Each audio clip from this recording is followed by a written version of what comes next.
Bienvenidos a esta transmisión en directo, Facebook Live, para hablar de un tema que nosotros de una u otra forma tenemos que tocar en algún momento de la vida. La muerte, la voluntad anticipada y esencialmente el cómo quisiera usted tener estos últimos días. ¿A raíz de qué? Coyunturalmente de una resolución que acaba de emitir el Ministerio de Salud, la 2665, de días pasados, en los que amplía las vías justamente para que usted manifieste específicamente cómo quisiera morir. Y obviamente ante quienes de una u otra forma puede usted certificar o garantizar que esto se le cumple. Para hablar del tema, sin duda, una persona conocedora de estos temas de todas las horas, la doctora Luz Marina Cano, doctorada por doble vía.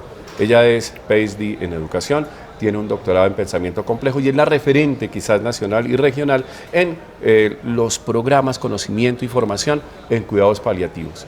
Y sin duda una docente de todos los obras, como digo, de la Escuela Juan N. Corpas. Doctora, bienvenida a su espacio y obviamente presentamos también a nuestro periodista de salud, Ronnie Suárez.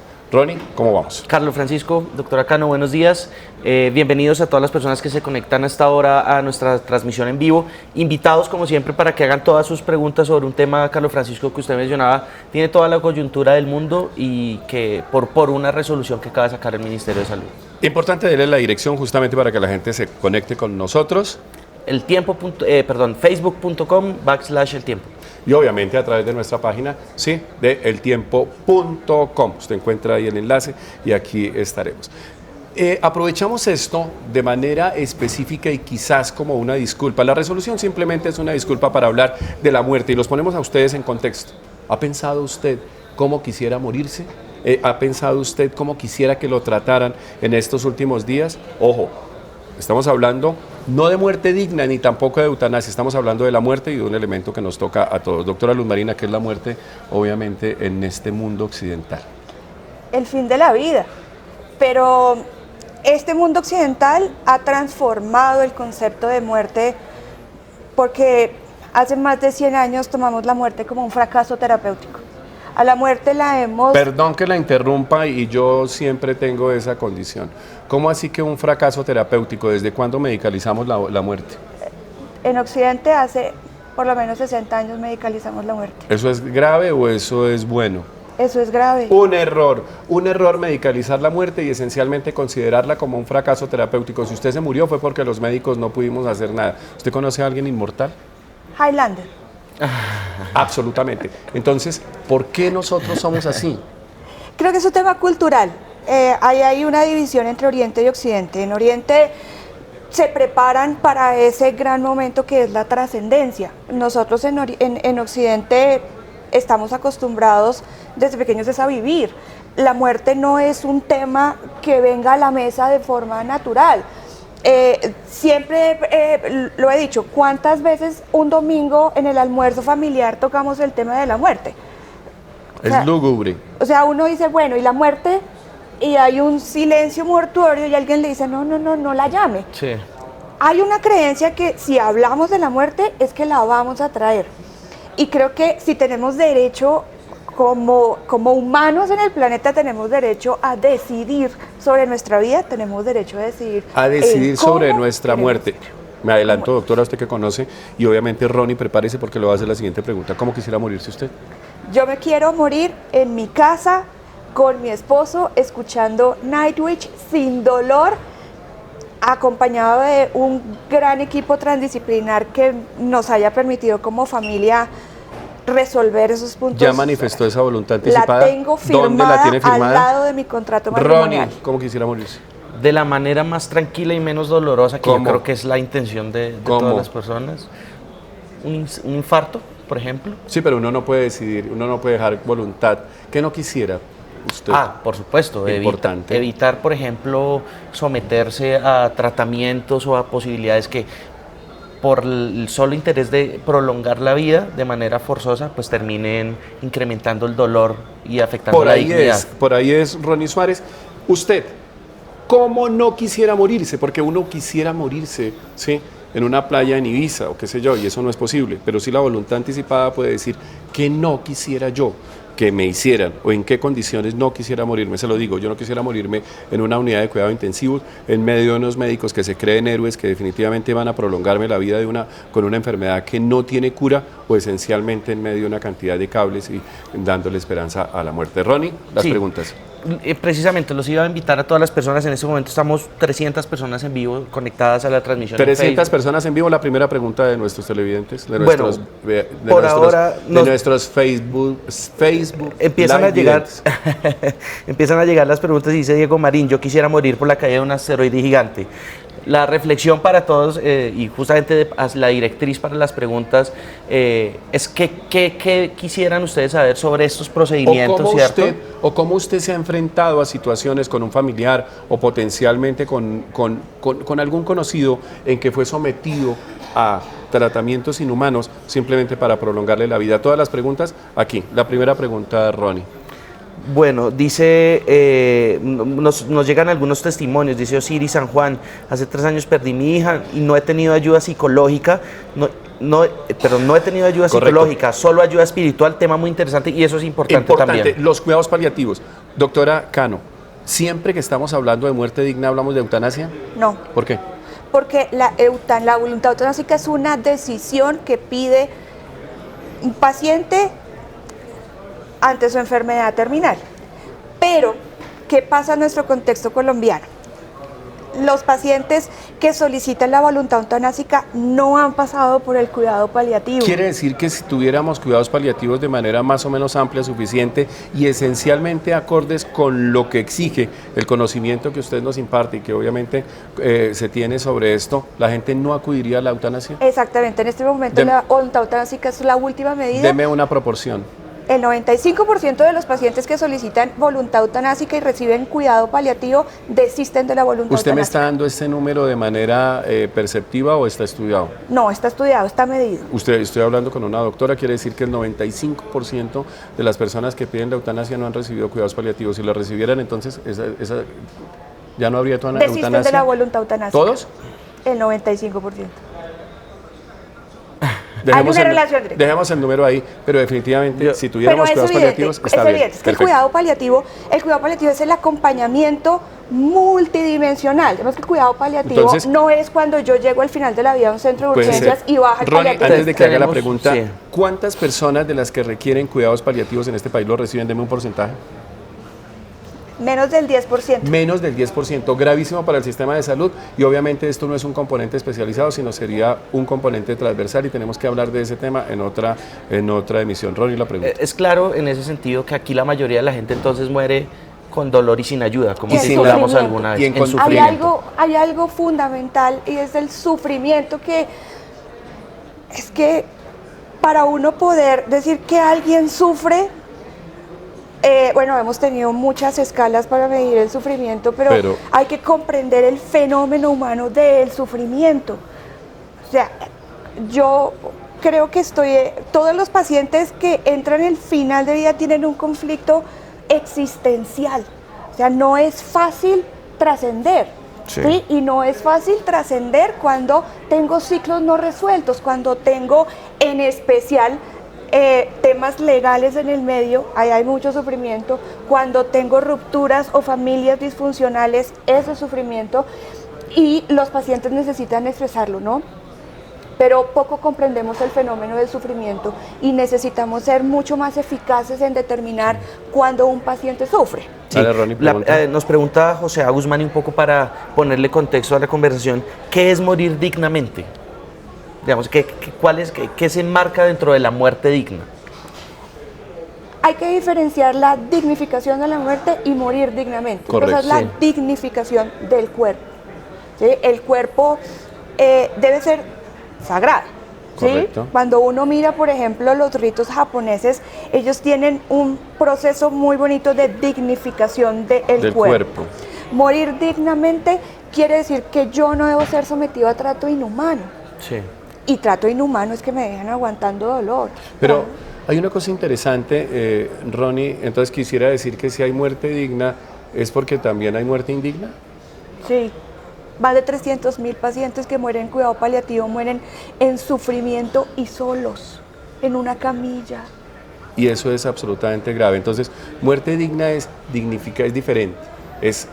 La muerte digna complementa una vida digna, y una vida digna esencialmente también habla de una dignidad del cuerpo, un respeto que evita obviamente los excesos que usted dice. Aquí tenemos una pregunta interesante, la hace Cristian Ávila, una de las personas que está conectadas hasta ahora. Dice, si yo estoy en contexto de salud sano, ¿cierto? Pero psicológicamente no quiero seguir viviendo y quiero acceder a una eutanasia, ¿eso es posible? No. Y si no, ¿por qué no puedo hacerlo? No, o sea, para solicitar la voluntad eutanásica hay un procedimiento Sí. y que parte de una decisión reiterada de querer morir, pero debe existir una condición certificada por un médico en la que yo no accedo a un tratamiento curativo. Porque cuando las personas tienen otros fenómenos psicoemocionales o psicodinámicos y piensan en la muerte, creo que el acompañamiento a esas personas va desde otra perspectiva. Y hay una cosa aquí y frente a eso, y es que para exigir o para potencialmente acceder mejor a un proceso eutanásico no basta solamente la voluntad anticipada, sino se requiere de un comité. Y eso es muy importante porque definitivamente por eso no se puede hacer. Tiene que declararse una enfermedad bajo ciertas condiciones y eso está reglamentado. Entonces, por esa razón, el televidente, o mejor, nuestro follower, sí, no en este momentico no lo podría hacer. ¿Por qué? Porque necesita la mediación desde el plano formal de un comité que tiene que garantizar obviamente unas condiciones. Nos pregunta Antonio Sánchez, una pregunta para la doctora Cano. ¿Qué recomendaciones daría a los médicos para la utilización de las voluntades anticipadas y su aceptación? Hablar tranquilamente de la muerte con los pacientes. Creo que la relación que se establece paciente-familia con el médico basa en la transparencia. Cuando yo soy como médico muy transparente en el pronóstico y en el acompañamiento y en la ruta de atención paliativa, se pone sobre la mesa la voluntad del paciente, que es la decisión que prima cuando estamos hablando de estrategias paliativas. Luz Marina Cano, ¿eso es posible en un país en el que los médicos no somos formados para la muerte? Es muy difícil porque en 6 años todos los médicos no reciben ni una hora sobre la muerte, sobre qué significa la muerte, sobre qué es el duelo. Hay 59 programas de medicina, de los cuales solo 6 tienen rotación o asignatura en cuidado paliativo, pero son 6 de 59. Entonces, para contestar la pregunta, ¿cómo debería ser? Necesitamos cambiar también nuestra actitud como médicos y obviamente la formación. Ronnie, preguntas. Necesitamos formarnos más en el pregrado. Correcto. Bueno, aquí preguntan justamente eso, ¿por qué los médicos no tienen una preparación hacia los cuidados paliativos? ¿Por qué ese vacío en la formación de los profesionales en salud? Ese es el debate que tenemos en este momento con las universidades y afortunadamente ya pudimos tener una voz en el Senado para poder fortalecer los programas de pregrado, posgrado y educación continua. Es que, primero, Colombia envejece y al envejecer, la primera causa de ingreso a una estrategia paliativa no es el cáncer, es la enfermedad cardiovascular. La segunda es el cáncer, la tercera es la enfermedad neurodegenerativa tipo Alzheimer. Y necesitamos la formación en el fenómeno de la muerte en el pregrado. En el posgrado es más difícil porque se demora más salir, pues tiene que pasar a sala, vienen los pares, pero a lo que le estamos apuntando en este momento es a formar ese talento humano que hay en este momento atendiendo a los pacientes hoy. O sea, hoy están ingresando 300.000 pacientes en toda Colombia, sin contar la población que se ha desmovilizado por el posconflicto. Esa no la hemos censado y no hemos censado los pacientes que están en los centros penitenciarios. Y frente a los médicos es muy importante entender que nuestra formación desde el plano académico está orientado para salvar vidas y dentro de ese contexto obviamente la muerte es, como decía la doctora, un fracaso terapéutico, condición que exige cambiar de paradigma y formarnos de manera distinta. Sí. Vamos avanzando un poco en eso. Algo que pasó con la Ley 100 es que cambió la visión de la enfermedad, la visión hospitalaria de la enfermedad. Entonces, antes uno no se siente enfermo hasta que no esté hospitalizado. Y ahí es cuando empiezan los planes de promoción y prevención. Terrible. Creo que cuando uno es muy juicioso como médico, uno puede perfilar su paciente y puede hacer buena promoción y prevención. Hay algún profesor que me decía, el paciente en la UCI es el fracaso de la atención primaria. Sí. Pero cuando hablamos de cuidado paliativo, pues no podemos hablar de promoción y prevención en su gran magnitud, pero sí tenemos herramientas para detectar sufrimiento, para control de dolor, Pero sí para se puede- atención a la familia, Pero sí se puede hablar de prevención del sufrimiento, prevención que de es una sufrimiento. prevención secundaria. Pero bueno, Ronnie, Hay una pregunta recurrente sobre los cuidados paliativos que hay que aclarar, no son un favor, que muchas veces se entiende como eso, son un derecho que tienen todos los pacientes. ¿Cómo acceder una persona a esos cuidados paliativos? Ayer un compañero de aquí de la redacción me decía, si yo quiero, para, por ejemplo, mi abuela que está en una clínica, pedirle cuidados paliativos, ¿cómo puedo acceder a ella? ¿Cómo se solicitan los cuidados paliativos? Pues los cuidados paliativos es un derecho que tiene Sí.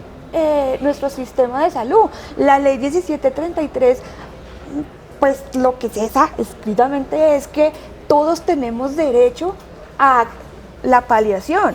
son dos leyes estatutarias, la de los cuidados paliativos y la ley estatutaria de salud, la 1751, que definitivamente dice que dentro de todo el componente de atención, desde la promoción hasta los cuidados paliativos, son un derecho al cual se debe acceder. Es que es un no hay- derecho. no ¿Sabes hay- qué es lo que pasa, Ron? Es que como hay un desconocimiento teórico acerca de la muerte, los síntomas claros, que cómo uno puede determinar que un paciente se está acercando al final de la vida, pues en ese vacío muchos médicos pueden decir, pero es que yo no sé qué le está pasando, tiene dolor y yo le calmo el dolor y llamemos más bien al paliativista Sí. para que nos dé una orientación.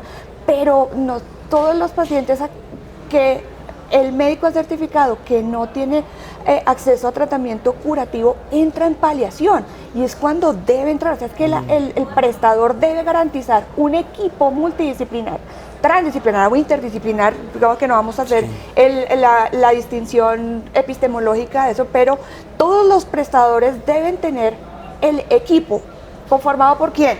Médico, enfermera, psicólogo, guía espiritual, trabajador social. Sí.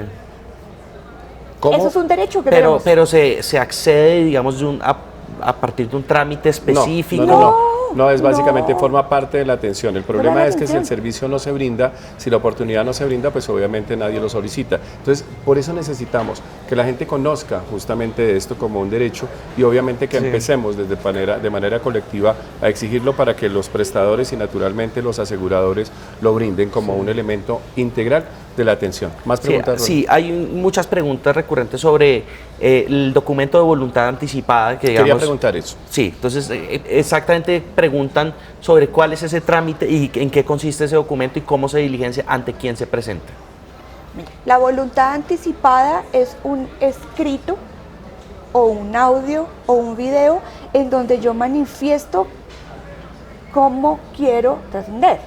Y me perdonarán los followers, yo hablo de Sí. trascender por una concepción espiritual que tengo. Pero yo manifiesto qué quiero y qué no quiero al final de la vida. No necesariamente yo tengo que estar enfrentando una enfermedad terminal ya para hacer mi voluntad. Uno Centrémonos- debería sentarse tranquilamente y decir, yo no quiero al final de mi vida tal cosa, yo no quiero acceder a tratamiento, vamos con... o yo quiero tal cosa. Vamos con los componentes prácticos, doctora Luz Marina. Antes, o sea, todos estos elementos del qué quiero y qué no quiero, usted los dejaba escritos ante un notario y necesariamente tenía que registrar. Tenía que estar registrado Y ante un tenía notario. No ¿Qué había cambió otra la forma. resolución? Ahora vamos. Es más ¿Qué más amplia. sirve? ¿Ampliamos en qué? En que puedo hacer un video o un audio. Es que antes Sí, estaba perfecto. Entonces, restringida puedo hacer a un video, escrito. puedo y hacer un video y lo dejo ante quién, lo puedo dejar ante mi médico, ¿correcto? lo puedo dejar ante mi familia. Perfecto. Lo un mismo que el notario. audio, ante el notario, ante el Sí. equipo que me está brindando el cuidado Correcto. paliativo. ¿Qué pasa si yo lo dejo, por ejemplo, habla la resolución también de dos testigos? Dos testigos mayores de 18 años que no tengan interdicción, ¿no? O sea, que no sean interdictos ni estén privados de Y la otra, libertad. otra modificación, valga recordar, es que se puede hacer en cualquier momento de la vida y Correcto. no únicamente cuando se encuentra, digamos, en una fase Y una terminal o en cosa ciertas muy circunstancias importante. médicas. Eso es lo que estaba diciendo, Sí. no necesariamente está supeditado a que yo esté enfrentando el final de la vida. Y hay Uno una cosa debería muy importante sentarse tranquilamente a escribirla. Que nos toca a los médicos y es que en cualquier procedimiento, por menor que sea, que uno no conoce los desenlaces o no sabe los desenlaces, por menor que sea puede tener un desenlace desde el punto de vista, digamos, letal, poder tener claramente dos cosas: que ese documento puede usted hacerlo en el momento de la historia clínica y consignarlo en la historia clínica frente a su médico, así sea solamente porque le vayan a sacar una uña encarnada. Y eso es muy valioso. ¿Por qué? Porque eso empieza a ser jurisprudencia desde el plano histórico. Le cuento una historia. Hace más o menos 7 años a mí me operaron de la columna. Aquí donde ven yo no caminaba. La cirugía salió perfecta. Al otro día yo estaba caminando, pero posterior a la cirugía hice una complicación, hice una neurotoxicidad por opioides. Me intoxiqué con los opioides porque anestesia por un lado me daba parche de buprenorfino y por otro lado yo tenía un goteo de hidromorfona. Hice falla ventilatoria, me broncoaspiré y duré 2 meses con Venturi. Y en uno de mis momentos de lucidez, mi médico me dice: Lucha, tenemos que hablar. Tus pulmones no funcionan. ¿Qué hacemos? Y le dije: déjeme hablar con mi familia. Yo tengo claro que no quiero ir a la UCI, no me vaya a entubar. Me senté con mi familia y les dije: hasta aquí llegamos, no me voy a intubar, no tengo más opción, el antibiótico no funciona. No tenía una enfermedad terminal, una neumonía por broncoaspiración, pero no funciona. Y me senté a esperar la muerte.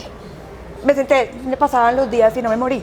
Pero yo dejé establecido ante mi médico y ante mi familia que yo no quería ir a la unidad de cuidado intensivo, yo no quería que me abrieran el pulmón, claro, no quería que me entubaran, si ya había yo cumplido lo que tenía que hacer en este plano físico, me podía ir tranquila. Importante esto: cualquier enfermedad, cualquier alteración, por mínima que sea, puede ser una disculpa para que empecemos a enfrentarnos justamente a un componente inexorable de la vida, que es la muerte. Entonces, déjelo manifiesto, no importa, doctor, así sea jugando, usted dice: doctor, en caso de que esto falle, quisiera que me hicieran esto o que no me lo hicieran. Ronnie, más preguntas. En realidad están haciendo varias reflexiones hasta ahora las personas que están conectadas sobre este tema, digamos, y yo creo que vale la pena recordar nuevamente la importancia de que la gente hable, como usted decía, doctor Cano, en su círculo familiar, en su círculo social, más allá de que empiece a como tal a firmar esa voluntad anticipada, que la muerte se pueda empezar a hablar en todos los círculos sociales, y esto es como una reflexión ya para terminar nuestra transmisión. Es que creo que como sociedad empezamos al revés, ¿no? Entonces, a través de una política, una resolución, es que nos permiten hablar de algo tan natural y seguro como es la muerte. En Oriente es al revés, ¿sí? Y se preparan y hay rituales. Aquí una resolución nos aterriza y nos dice: oigan, ustedes se van a morir, ustedes ya saben qué quieren hacer al final de sus días. Creo que el debate más sobre las alarmas que prende una resolución es que nos sentemos tranquilamente a hablar de ese paso. Ese paso inexorable. Es que nos vamos a morir tarde o temprano, con o sin enfermedad. Ronnie, 2 preguntas finales y despedimos, y obviamente aquí ya sacamos la conclusión. Vale, claro que sí. Nos pregunta Cristian Ávila nuevamente: existe un tema de no querer ser reanimado después de un accidente médico. En otros países se utiliza un tatuaje en el pecho que dice no reanimar. ¿En Colombia esto se puede? Sí. O sea, pues la gente tiene ese derecho. Pues lo que pasa es que en ese caso particular hubo 2 casos. Sí, en el de Estados Unidos. En el de Estados Unidos. Y digamos que eso abre el dilema bioético, porque si yo llego a urgencias como médico y veo al paciente que está en reanimación y veo el do not resuscitate, que pasó, no resucitar en español, yo no me sé la historia de ese paciente y entonces bioéticamente me cuesta trabajo no hacer algo para lo que estoy formado, que es salvar la vida.